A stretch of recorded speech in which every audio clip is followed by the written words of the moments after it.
You were full of motivation the night before.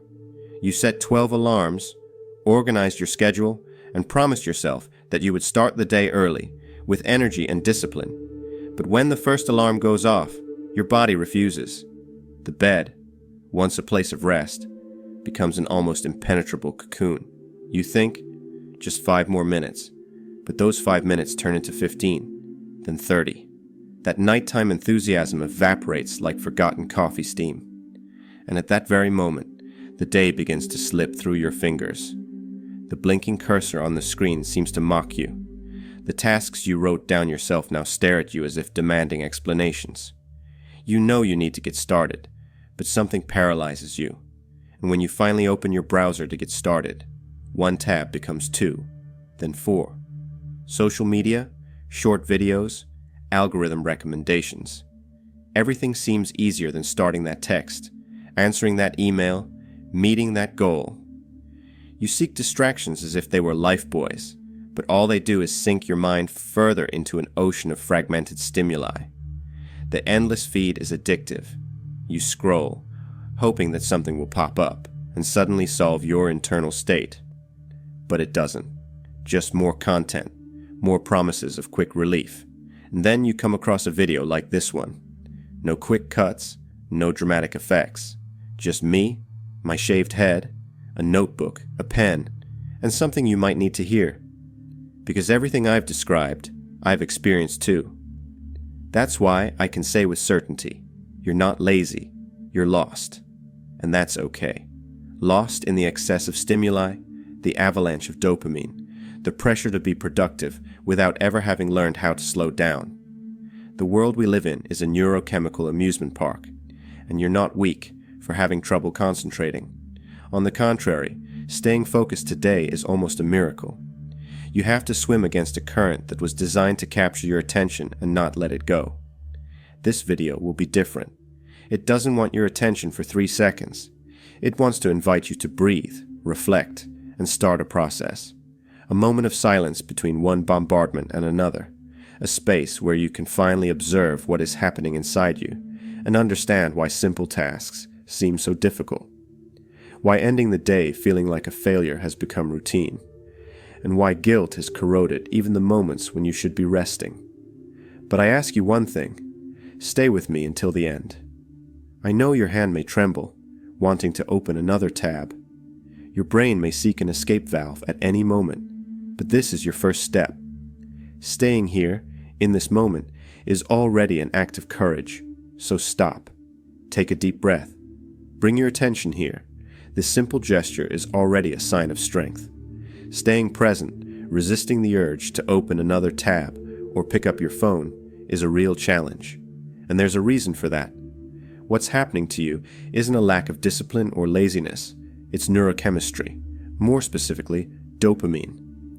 Many people associate dopamine with pleasure, but its main function is to generate motivation. It drives us toward rewards.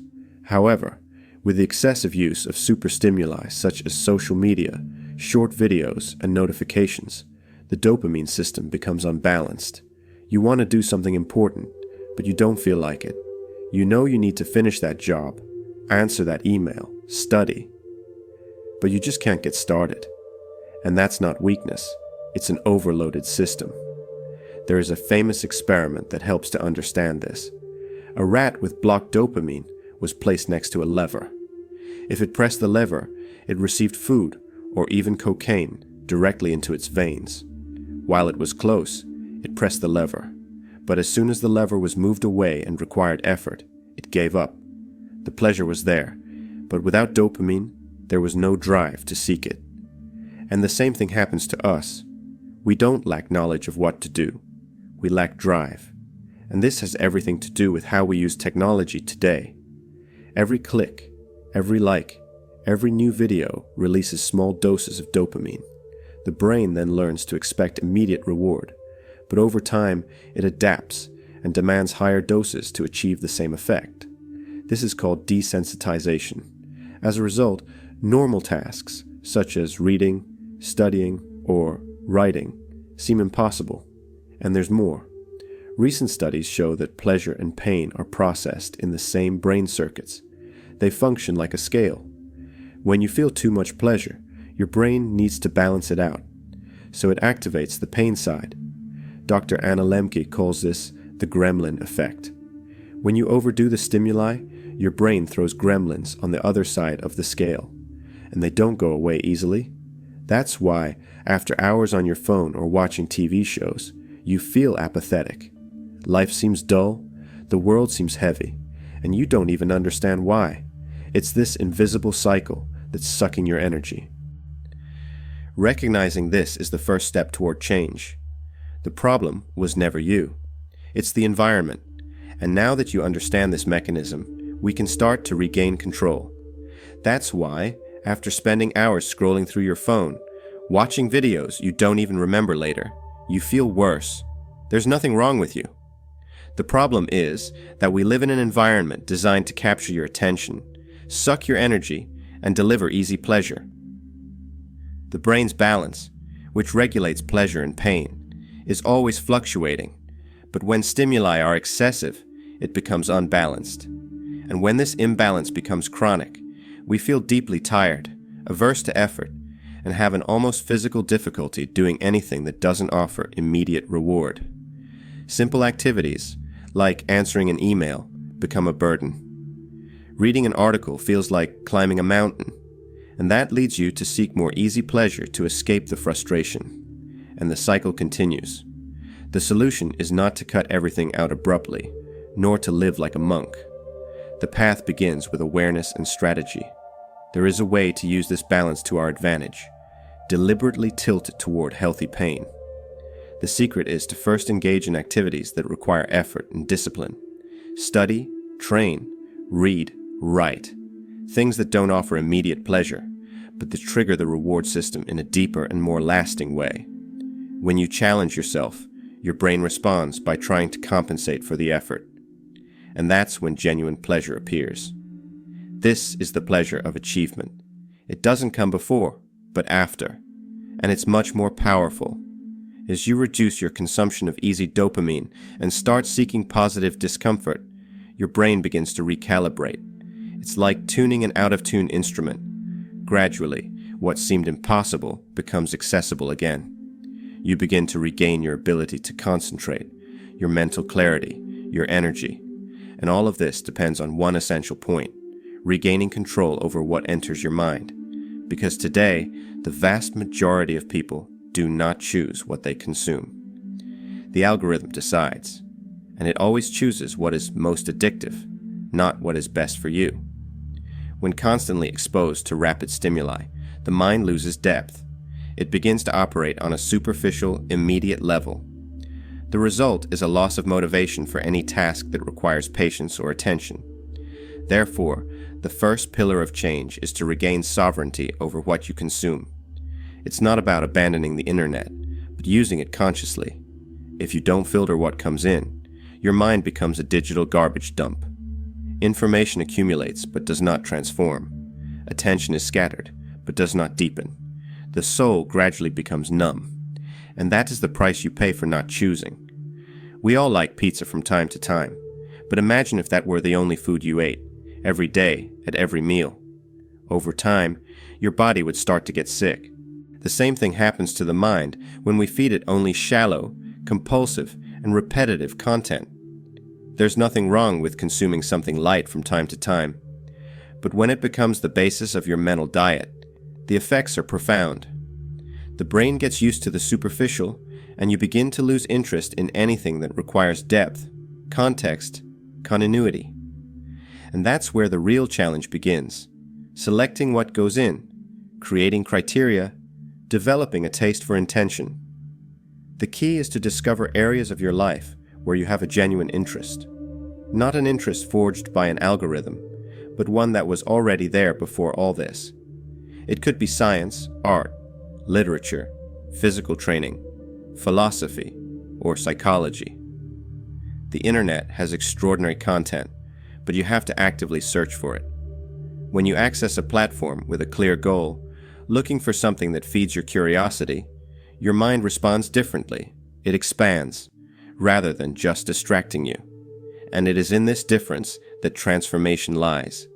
If before you were just carried away by stimuli, now you begin to choose the direction. Let me give you a personal example. I became interested in the work of bodybuilder Ramon Dino, and that led me to study more about training, discipline, nutrition, and the limits of the body. This interest reconnected me with my own efforts. I also follow the work of Wesley Dalan Garcia, who I greatly admire for the way he transforms knowledge into accessible language. And over time, I realized that the more I focus my attention on things that truly enriched me, the more I regain the pleasure of learning. Because true pleasure does not come from what is easy, but from what is meaningful. That's why I recommend that you also find ways to share what you learn. It can be through writing, recording videos, creating podcasts, or newsletters. At first, it seems insignificant, but it's a powerful way to transform knowledge into expression.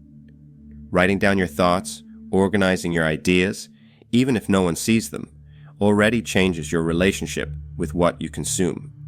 It's like stepping out of the role of passive spectator and taking on the role of creator.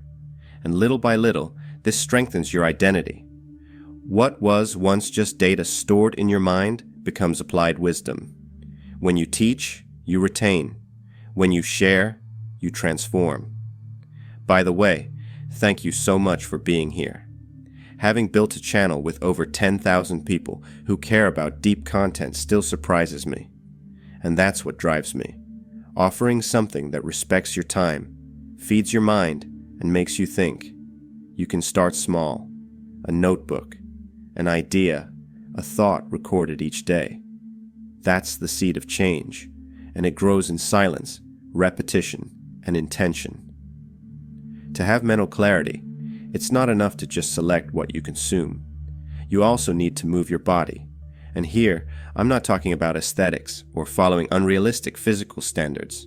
I'm talking about overall health. Finding a physical activity that fits into your life and makes sense to you. It can be walking, running, swimming, dancing, weight training. What matters is that it becomes part of your routine, like brushing your teeth or showering, because a moving body helps the brain breathe better. Science has proven that regular exercise is one of the most effective methods for reducing anxiety, improving memory, balancing hormone levels, and increasing feelings of well-being. A recent study compared individuals who walked about 10,000 steps a day with those who were restricted to 1,500 steps for a period of time. The results were surprising. Those who drastically reduced their movement not only increased their insulin resistance, but also accumulated more abdominal and liver fat. But the most interesting thing was that when they resumed their active routine, the benefits quickly returned. In other words, your body responds to stimulation with impressive speed, and along with the body comes the mind. Physical exertion is one of the only types of pain that the brain understands as beneficial. It knows that discomfort is constructive, and therefore responds with pleasure after the effort. It's the famous runner's high, that feeling of clarity and lightness that comes after a run, an intense workout, or a mindful walk. Of course, it may seem pointless at first. It can be difficult to get out of bed on a cold day or put on your sneakers when your mind tells you that you're too tired. But it is precisely in these moments that something begins to change. Because when you overcome the initial resistance, you send a powerful message to your brain. I am in charge. And this has cumulative effects. Day after day, this small gesture builds a foundation of discipline and confidence. You stop depending on motivation and start acting on your own decisions. And that changes everything. This is where I want to introduce you to a transformative concept, the power of yet. It comes from a book called Mindset by psychologist Carol Dweck. In it, she tells the story of an experiment with 10-year-old children who were given very difficult problems to solve. Most of them became frustrated, but a small group became excited. These children did not see failure as the end, but as an opportunity. The difference between them was their mindset. Some believed that their abilities were fixed. Others believed that they could evolve, and everything changed with one word: yet. I can't, yet. This simple change opens up space for growth. In college, I spent hours trying to finish assignments that seemed impossible. Sometimes I found myself thinking, that Michelangelo, at 23, had already sculpted the Pietà, and I was still struggling to understand if self-help books really worked. It was easy to feel like a failure when faced with such comparisons. But over time, I understood that effort is not a sign of weakness. It is proof that we are trying. Only those who still believe it's worth it make an effort, and that is the essence of the growth mindset.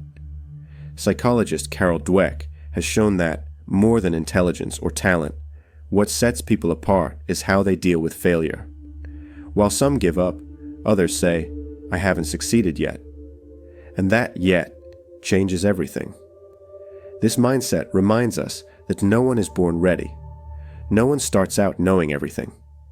Everything you admire in someone, whether it's discipline, creativity, or clarity, has been developed over time, with patience and persistence. And if you feel like you're not there yet, that's okay. You're on your way. The mistake is thinking that just because something takes effort, it means you weren't born to do it. Effort is the way. Discomfort is part of the journey. And little by little, the mind learns to trust the process. You stop looking for shortcuts and start building a foundation, a solid foundation that won't crumble at the first stumble. Of course, there will be bad days, moments when doubt will scream louder, when people around you will discredit you, when progress will seem invisible. But it's all part of it. The secret is to keep going anyway, because every little decision to move forward, every choice to get up and try again, strengthens something inside you. And that, more than any magic formula, is what really transforms you. That's exactly what motivated me to create this channel. I didn't want to just consume information. I wanted to share ideas that made sense, that would help other people rediscover their focus, because I know how hard it is to face this alone. Maybe you found this video too long. Maybe it was strange to watch something without quick cuts or frantic editing. But if you've made it this far, that's already a powerful sign. You resisted the immediacy. You stayed. And that shows you're ready to change.